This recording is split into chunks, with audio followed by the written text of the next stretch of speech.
이렇게 되나? 이렇게 되나? 어떻게 들어? 네 하고 오케이 네 하니까 네 하지마 했는데 네! 그러면은 나를 뽑지 말든가 약간 이런 느낌으로 착하게 내가 승산이 있는 사람인가를 꼭 보셨으면 좋겠어요. 오랜만에 인사드리는 구가연하나 나나의 세계 나나입니다. 오늘은 어떤 얘기를 나눠볼 거냐면요, 환승연애 프로그램에서 지연님이 아나운서 준비를 했던 게 화제가 됐더라고요. 그래서 아나운서 현실? 진짜 찐현실? 아나운서 업계에 대한 찐토크를 한번 하면 재밌을 것 같아서 현실에 대한 얘기를 하다 보니까 마냥 막 좋은 말은 할 수 없을 것 같고, 아나운서 준비를 고민하시는 분들이 보면은 어떨까 싶네요. 일단 아나운서는 돈이 너무 많이 들어요. 돈이 너무 많이 들어요. 그냥 드는 게 아니고 너무 많이 듭니다. 뭐 이렇게 하는 건가? 안 되지? 제로이드 엔디크림 발라줄게요.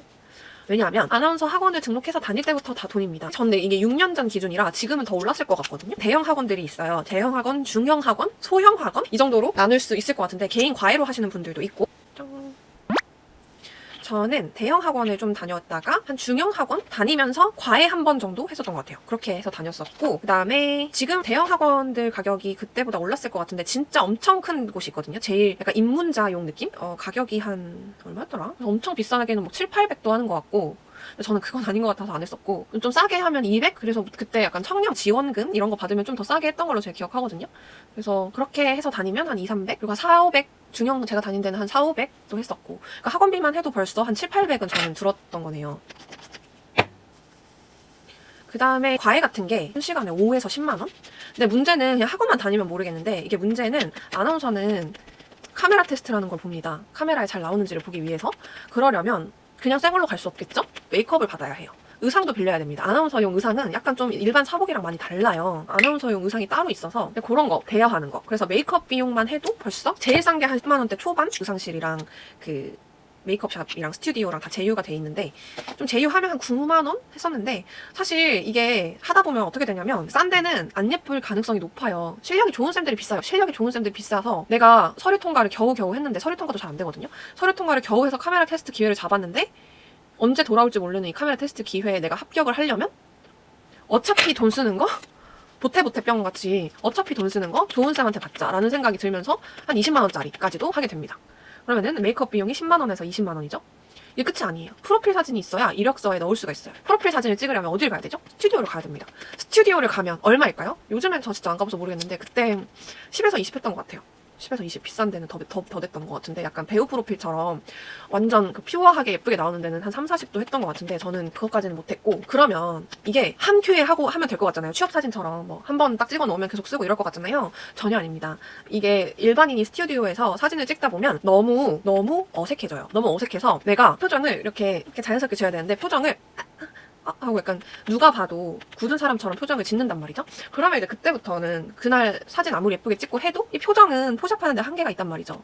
이게 적응하는데 또 시간이 필요해요. 제 생각에는 한 스튜디오를 다 풀매하고 의상 빌리고 해야 한 3번 정도 좀 풀리고 5번 하면은 조금 많이 풀리고, 그러다 보면 지금 한 번 가는데 메이크업 비용, 의상 비용, 스튜디오만 해도 한 번에 5, 60, 70까지도 깨질 텐데 돈 엄청 많이 들죠. 근데 이제 저는 이제 예체능 계열이 아니었어가지고 잘은 몰랐는데 무용도 돈이 많이 든다고 하더라고요. 그래서 실제로 무용과 하시던 분들이 많이 오셨어요. 아나운서 쪽으로. 그게 뭔가 비슷한 계열의 느낌이 있나 봐요. 돈을 이렇게 투자를 해가지고 하고 그런 게 익숙하신 느낌이었어요. 제가 봤을 때는. 저는 그냥 인문계 학부 나와가지고 공부만 했던 사람이기 때문에 그런 걸 전혀 몰랐는데, 사실상 돈이 진짜 많이 준비가 되어 있거나 아니면은 이런 메이크업 비용이 필요 없을 만큼 그냥 쌩얼조차가 너무 예뻐, 그냥 나 혼자 셀프 헤매도 예뻐, 그러면 되겠죠. 근데 예쁜데 예쁘기만 하면 안 돼요. 아나운싱도 돼야 되지. 그리고 어느 정도 지적인 능력이 갖춰져야 되기 때문에, 그래서 이게 쉽지가 않다 하는 겁니다. 아나운서 학원에서 기본적인 아나운싱을 알려주기는 하지만 그게 하루아침에 절대 되지 않는다는 거. 그래도 6개월 준비하는데 저 최소 500에서 1000까지는 준비되어 있어야 되지 않을까 싶어요. 진짜 쓰기 나름이긴 한데, 너무 슬픈 게 확실히 이제 그런데 돈을 많이 아끼지 않고 팍팍 써서 필요할 때 그냥 스튜디오 빨리 가고 메이크업 좋은 데서 받고 그때그때 필요한 아나운서 과외 같은 것도 받고 학원도 다니고, 학원도 막 2개씩 다니는 사람들도 있었어요. 2, 3개씩 동시에 다니는 사람도 있고, 그런 사람들이 확실히 합격을 빨리 했다. 그게 참 슬픈 거죠. 그래서 어떤 아나운서 학원 선생님은 지금 돈 쓰는 거 되게 큰 거 같이 보이는데 나중에 돈 벌면 금방 갚는 금액이다. 그래서 너무 아까워하지 말고 빨리 합격하는 게 돈을 버는 길이다. 빨리 합격하려면 투자를 팍팍 해야 된다. 이런 얘기를 하셨던 분도 계셨어요. 근데 어느 정도 저도 동감을 하긴 합니다. 그리고 다음에는, 이건 사실 제가 작년 겨울쯤에 영상 올렸었는데 지금 그 영상을 다시 보니까 못 봐주겠더라고요. 너무 몰골이 처참해가지고. 진짜 어떻게 보면은 시간이랑 이 노력과 젊은 청춘과 이런 걸 까딱하면 다 버릴 수 있는 너무 리스크가 큰 도전일 수도 있어요. 그래서 여러분, 저는 아나운서 준비를 고민하거나 이거에 대해서 좀 생각해보고 싶으신 분들은 심각하게 내가 승산이 있는 사람인가를 꼭 보셨으면 좋겠어요. 저는 그거에 대한 고민을 사실 시작하기 전에 많이 했었거든요. 왜냐면 저도 원래 어릴 때 아나운서가 꿈이었던 적이 있는데 왜 그냥 금방 포기를 했냐면 제가 감히 그거를 할 수 없는 사람이라고 생각을 했기 때문에 그때는. 그래서 빨리 포기를 했었는데 그러다 보니까 뭐 그 자신감이 많이 있진 않았어요. 제가 막 스카이처럼 학벌 좋은 사람도 아니고 얼굴이 특출난 사람도 아닌데 내가 이렇게 할 수 있을까? 그런 생각을 많이 했었던 거죠. 그때는. 그래서 저는 계속 점검을 했던 것 같아요. 그래서 일부러 막 미인 대회 같은 거, 한복 대회 같은 거 나가고, 저는 이제 기독교인이어가지고 기도도 많이 하고, 저는 근데 아나운서 준비를 하면서 확신을 많이 얻은 케이스였어요. 왜냐면 제가 그 발성이나 발음 이런 거를 체득하는 거에 재능이 있다는 거를 좀 느꼈거든요. 다른 사람들보다 좀 더 빨리 잘 캐치하고, 물론 저는 연습도 진짜 많이 했어요. 저는 그냥 제가 열심히 했으니까 실력이 올라왔다고 생각을 하긴 하는데, 어쨌든 그리고 좋은 피드백을 많이 들었던 것 같아요. 가능성이 충분히 있다. 충분히 아나운서 될 수 있다. 이런 식의 이야기들을 학원에서 많이 들었기 때문에. 근데 학원에서 조심하셔야 되는 게 이제 돈을 벌려고 그렇게 유도하실 수도 있기 때문에 저는 이제 뭔가 그런 느낌으로 얘기를 하시는 것 같으면은 이제 좀 걸러 들었고, 그게 아니라 찐으로 이런 얘기를 하는 것 같다라는 생각이 들었을 때 확신을 좀 얻었습니다. 사실 제가 왜 저는 확신을 더 얻게 됐냐면 학원을 다니면서 이제 현직 아나운서 선생님들이나 아니면은 아나운서 하셨던 선생님들이 여러 학생들을 보면은 나오잖아요. 쟤는 되겠다 안 되겠다. 그분은 의도치 않게 하셨던 것 같은데 저는 그 얘기를 들었어요. 저런 친구를 키워야 된다라고 어떤 선생님께서 원장님한테 얘기를 하셨더라고요. 제가 학원을 좀 여러 개 다니다가 한 군데 갔을 때. 그래서 내가 확실히 가능성이 있는 사람이지 않을까라는 확신을 얻었고, 한복대회나 미인대회도 저는 그냥 제가 혼자 준비해서 갔었거든요. 그냥 춤 저 배운 적 없어요. 한 번도 인생에서. 한 번도 배운 적 없어가지고 유튜브에서 무슨 선화예고 무슨 입시 영상 이런 거 찾아가지고 뭐 대충 이렇게 치면 되지 않을까 했는데, 그때 생각하면 진짜 너무 창피한 게 그냥 약간 기세로 했던 것 같은 게, 이제 한복대에 나와가지고 장기자랑 타임이 있거든요. 그 장기자랑 타임이 있어서 그때 했었는데 심사위원분이 웃으시는 거예요. 근데 제가 너무 자신감 있게 했거든요. 왜냐면 제가 그게 자신감이 있었던 이유가 나 열심히 했어 에서 오는 자신감이었거든요. 거기서 제가 그런 걸 처음 나가봤는데 너무 안 떨고 제가 잘하는 거예요. 그리고 자기소개도 한 번도 안 절고 다른 사람들 많이 절었었거든요. 근데 그때 우승 특전이 항공사 최종 면접권 바로 패스해서 최종 면접권을 가는 거였는데 그거 노리고 많이 온 거더라고요. 근데 저는 사실 스튜어디스 진짜 생각 없어가지고 저는 그 항공 무슨 최종 면접권을 얻었는데 그냥 안 했어요. 안 했는데 뭐 아무튼 그래가지고 아나운서로 승산 가능성이 있겠다 이런 생각을 했었고, 그때 이제 제가 전주에서 열린 한복대회를 갔었는데 거기서 이제 시민분들이 많이 계셨어요. 시민분들이 많이 계셨는데 그 되게 짧은 시간이었거든요. 짧은 시간이었는데 그때 약간 저의 팬이 생기신 거예요. 그래가지고 제 번호가 45번이었는데 이제 뭐 행진 같은 거 그 워킹하고 막 이럴 때 제 번호를 막 외치시는 분이 계셨어요. 많지는 않고. 그 이미지적으로 승산이 있는 사람인가? 라고 생각했고, 결정적으로는 그때 이제 사회를 보셨던 분이 너무 사회를 멋있게 잘 보셨는데, 진짜 그게 너무 멋있더라고요. 사회를 진짜 잘 보셨는데, 그분이 그 대회 우승자 출신이셨던 거예요. 지금도 누구신지는 몰라요, 제가. 누구신지 몰라요. 너무 찾고 싶어요, 누구셨는지. 얼굴은 어렴풋이 기억이 나는데, 보이스가 진짜 좋으셨어요, 지금 생각해보면. 행사도 진짜 잘하시고. 그래서 그분 때문에 제가 약간 저 일 해보고 싶다. 이런 생각을 했었거든요. 그런 자신감을 얻어가는 과정에서 저는 준비를 했던, 그래서 내가 여기에 승산이 있는 사람일까를 알아보실 때는 그런 대회 같은 거를 좀 나가보시거나, 일반인들이 예쁘다, 예쁘장하다 라고 여겨지는 정도로는 사실 어려운 것 같고, 뭐 외모로 좀 유명했다, 아니면은 외모로 어떤 일을 했었다, 경험을 했었다, 이런 정도는 되어야 이 아나운서 준비할 때나 방송을 할 때 유리한 합격 확률이 높은 사람이 되는 게 아닐까라고 생각을 합니다. 저 같은 경우에는 저도 제가 엄청나게 예쁜 사람이라고 생각하지는 않지만 그래도 좀 예쁜 편인가? 라고 생각을 했던 거는, 고등학교 때 제가 고등학교 그 홍보 포스터 같은 거 거기에서 모델을 했었어요. 그 학교 모델. 그때 그냥 학교 담임 선생님이 오늘 점심 먹고 학교 밑에 있는 스튜디오가 있었거든요, 저희 학교는. 그래서 스튜디오에 그냥 가라 하셔가지고 갔더니 사진을 찍으래요. 사진을 그냥 찍었어요. 찍었어요. 찍었는데 갑자기 그 학교 그걸로 된 거예요. 그래가지고 뭐지? 그리고 제가 여러 명이서 찍었는데 제 사진이 떴거든요, 그때. 그래가지고 한동안 제 사진이 계속 학교 여기저기 막 걸려 있었던 그런 경험이 저한테는 외모가 그래도 괜찮은 사람이구나 이런 생각을 했던 것 같아요. 그런 게 없었으면은 저도 약간 뭔가 도전을 하기 어렵지 않았을까요?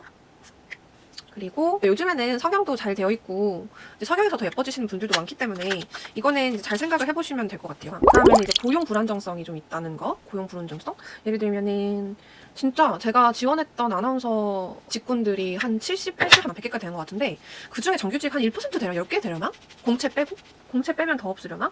진짜 없는 것 같아요. 진짜 적은 것 같아요. 그래서 이제 젊었을 때는 조금 더 도전해볼 나이가 여유가 있고, 이제 그러니까 제가 해봤던 거지, 이게 나이가 들수록 좀 무섭더라고요. 내가 계속 이것만 하고 있어도 되나? 그런 생각도 들고, 그래서 좀 그런 게 약간 안 좋은 점? 그리고 하고 싶은 사람이 너무 많다 보니까 뽑는 입장에서도 너 아니어도 대체할 수 있는 사람이 많아라는 스탠스거든요. 그래서 그것도 참 서글프고 힘든 것 같아요. 아, 이게 뭔가 코가 예쁘게 잘 안 된다. 어떡하지? 화장을 진하게 하는 거 너무 오랜만에 해서. 그리고 이상한 사람들을 많이 만났던 것 같아요. 이게 공평하지만은 않아요. 이게 힘들게 이렇게 되잖아요. 좀 안 좋은 방법으로 되시는 분들도 있더라고요. 저는 잘 모르는데 별로 알고 싶지도 않았고, 그런 분들도 계셔가지고 저는 내가 왜 이런 일을 선택했는가 막 현태가 오고, 그러니까 저는 첫 사회생활이 아나운서 준비한 거고 아나운서였어가지고 제 첫 사회생활이, 그래서 좀 더 충격이었던 것 같아요. 그리고 경쟁이 치열하다 보니까 뭐 견제도 좀 심하고, 제가 방송국 한 곳에서 일했을 때 이제 원래 거기서 일하고 계셨던 아나운서 분이 계셨는데 어느 날 저한테 와가지고 의상 어디서 사냐고 막 물어보시는 거예요. 의상을 물어보길래 저는 그냥 착하게 다 알려줬어요, 어디서 사는지. 그랬는데 그거를 알려드릴 때는 똑같은 걸 사지 않는 게 일반 상식이거든요. 왜냐면 아나운서는 다른 그냥 사복이랑 다른 게, 저희는 전투복이라고 할 정도로 자신한테 맞는 의상이 있고 퍼스널 컬러가 다 있잖아요. 그 의상을 겹치지 않게 방송을 하는 게 상도거든요. 진짜로. 제가 와인색 자켓이랑 연보라색 자켓을 샀었는데 그걸 두 개를 똑같은 걸 똑같이 산 거예요. 그래서 그때부터 뭔가 이 사람은 정상이 아니다 라는 생각을 하게 됐고, 멀리 해야겠다 라는 생각을 했습니다. 근데 제가 약간 좀 안 좋은 거 잊어버리려고 하는 성격이어가지고 마지막에 또 저한테 뭐 이상한 짓을 많이 했던 걸로 기억하는데, 자기가 갑자기 뭐 어디 합격해가지고 다른 방송국 가게 됐다고, 그래서 저한테 제안이 온 거예요. 올 거냐고.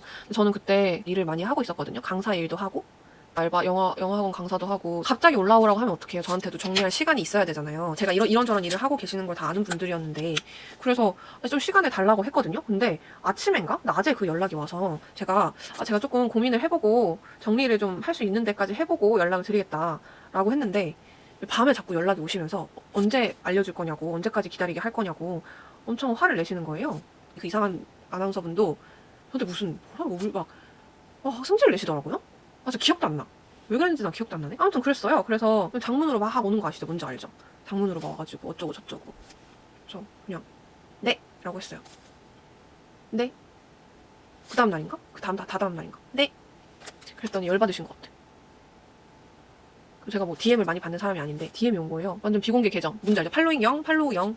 나의 이 DM을 위해서 만든 계정인 것 마냥 그런 계정이 생겨가지고는 저한테 참고 사시느라 힘드시겠어요. 그래서 저는 이제 심리학과 출신이니까 투사구나 라고 생각했어요. 저분이 참고 계시는구나. 난 참은 적은 없는데. 이렇게. 약간 그런 이상한 사람들이 많습니다, 여러분. 저는 이제 더 그런 걸 겪기 전에 그만둔 거긴 한데요. 그렇습니다. 그래서 여러분, 약간 이런 이상한 사람이 많다는 거, 기싸움이 되게 심하다는 거, 견제가 심하다는 거, 그런 거는 예상하실 수도 있겠지만 그렇습니다. 제가 이런 거를 진짜 막 욕을 제대로 막 상황 설명을 해가지고 막 제대로 욕을 하고 싶은데, 제가 이제 그런 걸 잘 안 해요. 왜냐면 그런 거를 하면 제가 스트레스를 받는 거예요, 얘기를 할 때마다. 그래가지고 잘 어느 순간부터 안 하게 돼서 좀 아쉽네요. 좀 재밌게 얘기를 하고 싶은데. 그렇고요. 그리고 면접 가면 이상한 사람들도 진짜 많아요. 왜 저렇게 행동하지? 진짜 무례하다. 제가 예전에 경제방송, 꽤 큰 곳이었는데, 이름 들으면 아시는? 경제방송 면접을 보러 간 적이 있는데, 경제방송은 특이하게 막 이렇게 공채처럼 이렇게 보는 느낌이 아니고 좀 사무실 같은 데서 많이 보더라고요. 아름아름 느낌으로. 그것도 좀 특이하긴 했는데, 혹시 여기 기독교인 있으신가요? 물어보셨거든요. 저 기독교인이어가지고 저야 이렇게 네 했거든요. 그랬더니 뭘 또 이렇게 들어? 이러시는 거예요. 뭐 어떻게 들어요? 이렇게 되나? 아니면 이렇게 되나? 어떻게 들어? 그래서 왜 저러지? 하고 엄청 기분 나빴죠. 뭘까? 왜 저렇게 막대할까? 성질도 많이 내시고. 왜 예전에 무슨 여배우분이 한번 수상소감 하셨는데, 그때 스태프들이 욕하는 거 다 들렸던 거 기억나세요? 딱 그 느낌. 근데 문제는 들려, 내 귀에. 야, 커트, 뭐, 빨리 해. 뭐, 아씨, 뭐 하는 거야? 이런 식으로. 그래서 제가 약간 나중에는 철판이 생긴 거예요. 그래가지고, 나중에는, 이렇게 하지, 뭐 이렇게 하지, 막 승질 내거든요? 승질 엄청 내세요. 그러면은, 네. 저는 그냥, 네 하고, 계속 네 하니까, 네 하지마 했는데, 네. 계속, 네 하지마 했는데, 네. 여러분, 그냥 뻔뻔하게. 약간 뻔뻔해져야 돼요. 약간 어떡하라고. 그러면은, 나를 뽑지 말든가. 약간 이런 느낌으로. 이렇게 하시면은 됩니다. 그런 거 좀 얘기하면 재밌을 것 같아서 해봤고요. 뭔가 인생에 좋은 경험치는 됐어요. 약간, 멘탈이 세지는 거? 그리고 그게 있다. 아나운서 학원부터 멘탈이 세야 돼요. 왜냐면은 그런 선생님들이 이제 방송을 다 하시고 오시는 게 이제 아나운서 학원이기 때문에 온갖 모함을 당할 수도 있습니다. 제가 그랬습니다. 저 이상한 모함을 당했어요. 저를 이유 없이 싫어하시는 선생님들이 있었어요. 그래서 추천 같은 것도 1도 안 해주시고, 그냥 내가 뭐만 하면 싫구나 이런 느낌이 그냥 팍팍 든 그런 분이 계셨거든요. 제가 좀 일찍 서류 합격 한번 된 적이 있어요. 근데 뭐라고 하신 줄 알아요? 너무 잘됐다, 잘했다 이래야 되잖아요. 어떻게 됐지? 라고 하셨어요. 됐네? 이런 느낌? 됐네? 신기하네? 얘가 왜 됐지? 이런 느낌? 웃기죠? 그래서 거기서 약간 이것은 뭔가 잘못됐다, 이 학원은 뭔가 잘못됐다라는 거를 6개월 만에 6개월 만에 느꼈습니다. 그리고 저한테 계속 성형수술을 하라고. 그래서 이제 그런 것 때문에 좀 힘든 나날들을 보냈었죠. 전 마음고생을 많이 했었죠. 그리고 학원을 옮겼죠. 시간만 걸렸어요. 여러분, 그리고 아나운서 학원, 그러니까 아나운서가 되는 과정은 사실 그냥 나 자신의 모난 점을 계속 직시하고 고치고, 직시하고 고치고, 이거의 반복이거든요. 그리고 거기에는 외모가 필수 불가결이에요. 외모에 어떤 점이 못났다라는 걸 인식을 하고, 그거를 계속 뭐 어떻게 화장을 하든, 뭐 시술을 하든, 수술을 하든, 합격할 수 있는 이미지로 만드는 과정이기 때문에, 이게 멘탈이 무너질 수밖에 없고, 자존감이 아주 팍팍 떨어져서, 실제로 우는 친구들이 진짜 많았어요. 그냥 눈물을 흘리고, 힘드니까. 그냥 내 자신을 계속, 부정하는, 어떻게 보면 좀 내 자신을 부정하는 그런 일이기 때문에 여러분, 세상에 뭐 쉬운 일은 없지만요, 그죠? 쉬운 일은 없지만 그렇습니다. 그래서 약간 좀 멘탈이 세야 되고 자존감을 잃지 않은 연습을 하셔야 됩니다. 머리를 하고 마무리를 해볼게요. 아, 그리고 또 그런 것도 있어요. 좀 제가 아나운서 과외를 할 때 그 얘기를 했더니 되게 싫어하시는 분이 계셨는데, 아나운서 학원을 들어갈 때부터 이미 경쟁이에요. 이제 뭐 합격하고 나서 경쟁할 것 같죠? 아니에요. 거기 있는 사람들이 나중에 다 어디 한 달씩 같이 아나운서 하거나 이럴 수 있기 때문에, 저는 이 화장을 언제 맨날 했냐면 아나운서 학원 갈 때 맨날 화장했어요. 왜냐면 예뻐 보여야 선생님들이 보기에도 이미지가 좋아 보이고, 좋은 이미지가 주려면 화장을 해야 되잖아요. 머리도 세팅을 하고. 저는 항상 화장 되게 열심히 하고 갔어요. 그래야 눈에 한 번이라도 좀 더 띄어야 추천도 많이 넣어주시고 기회도 주시고, 그렇기 때문에 저는 그랬거든요. 그렇게까지는 못하겠다 이렇게 하시는 분들도 있더라고요. 네, 그런데 뭐 어떡하겠습니까? 방법이 없습니다. 아나운서 학원 고르는 팁? 아나운서 학원은 약간 나의 가치를 알아봐주는, 그리고 나랑 좀 맞는 학원, SMYG, JYP 상이 있다고 하잖아요. 그런 것처럼 아나운서 학원도 분명히 있습니다. 분명히 있어서 상담을 꼭 받으면서 그 느낌을 보셔야 돼요. 나를 좋게 생각하는지, 나의 가치를 높이 평가하는지, 객관적으로 가치가 있는 상황이라면. 저 같은 경우에는 그 아이돌상 같은 느낌을 좋아하시는 학원에서는 저를 좋게 보시지 않았고, 약간 그 전통적인 아나운서상 그런 느낌을 추구하시는 학원에서 저는 많이 도움을 받았습니다. 실제로 그런 분들이 저를 좋게 보셨고, 그런 거. 그리고 아나운싱은 그냥 연습입니다, 여러분. 그냥 연습이에요. 저는 아나운싱을 하는 게 공부라고 생각하지 않고요, 신체 훈련이라고 생각합니다. 몸을 쓰는 거거든요. 몸을 쓰는 거기 때문에 그냥 연습이에요, 여러분. 변명이 할 게 없습니다, 진짜로. 제가 최근에 박정민 배우님 쇼츠를 보면서 너무너무 공감을 했던 게 있어요. 그분이 연기를 굉장히 잘하시잖아요. 뭐 천재다 이런 얘기를 들으시니까 그런 내용이 나오는지는 모르겠는데, 자신은 천재는 없다고 생각한다라고 얘기를 하셨거든요. 저도 진짜 그렇게 생각해요. 제가 뭐 천재까지는 아닌데, 제가 너무 억울했던 게 뭐냐면, 타고났다는 말을 하시는 분들이 계셨거든요. 뭐가 타고나요? 저는 목소리가 좋다는 얘기를 아나운서를 하기 전까지 들어본 적이 단 한 번도 없어요. 타고난 거 저는 아니라고 생각해요. 전 타고나지 않았거든요. 그냥 연습한 거죠. 좋은 소리를 내려고 엄청 연습한 거죠, 그냥. 그래서 그냥 천재다, 타고났다, 이 말로 인해서 그 사람의 모든 노력이 인정되지 않는 거? 그게 좀 싫다고 얘기하셨던 걸로 기억하거든요, 박정민님이. 그게 너무 공감이 되는 거예요. 너무. 그래서 역시 나랑 같은 생각을 하는 분이 계시는구나. 한 분야에서 인정을 받고 있는 분이 저런 얘기를 하니까 전 너무 위로가 되더라고요. 나만 그렇게 생각한 게 아니구나, 이런 생각 때문에. 그래서 생각이 나서 얘기해봤고요. 저는 솔직히 제가 아나운서 준비할 때 주변에서 한정이에요. 제 주변에서 스터디나 학원이나 학원 여러 개 다닐 때나 저처럼 열심히 하는 사람 저 본 적이 없어요. 근데 제가 다른 뭐 임용 공부도 해보고 다른 공부도 해보고 했지만, 유독 아나운서에서는 그렇게 막 눈물 나게 열심히 하는 사람이 많지는 않은 것 같아요. 왜냐면 이게 노력만으로 되는 건 아니기 때문에. 노력이나 스펙 대비 가성비가 떨어지는 직업이거든요. 스펙이 좋아도 고용의 불안정성이 너무 심하고 쉽게 대체되고 이러다 보니까, 그리고 막 실력만 좋다고 되는 게 아니고 외모가 제일 중요한 그런 직업이라서 그렇게 열심히 노력하시는 분들이 많지는 않다고 느꼈어요, 저는. 제가 준비한 지 벌써 몇 년이 지나가지고 요즘은 또 어떻게 달라질지 모르겠는데, 저는 그 일만큼은 정말 사랑했고, 제가 지금도 가끔 나 뉴스 다 까먹었나? 뉴스 하는 거 다 까먹었나? 하고 해보는데, 이게 약간 수영처럼 몸으로 체득한 거라서 까먹지 않더라고요. 거의 그대로더라고요. 그래서 신기했어요. 그리고 여러분, 이제 뭐 그런 생각하시는 것도 나쁘지 않아요. 아나운서 도전을 해볼 때 돈 때문에 뭐 이렇게 많이 힘들진 않다라고 하시면 경험으로 생각하셔도 괜찮은 게, 저는 이 아나운서 할 때 배웠던 발성, 발음, 그리고 남들 앞에서 이야기하는 거, 이게 제 이후 인생에서 너무 큰 많은 도움이 됐어요. 여러 면접을 볼 때나 발표를 할 때나 이럴 때 그냥 두려움이 0이에요. 두려움이 뭐예요? 그냥 오히려 자신감이 있죠. 아나운서를 방송을 하던 사람이니까, 행사를 하고. 그거는 진짜 너무 좋은 저의 자산이 된 것 같아요.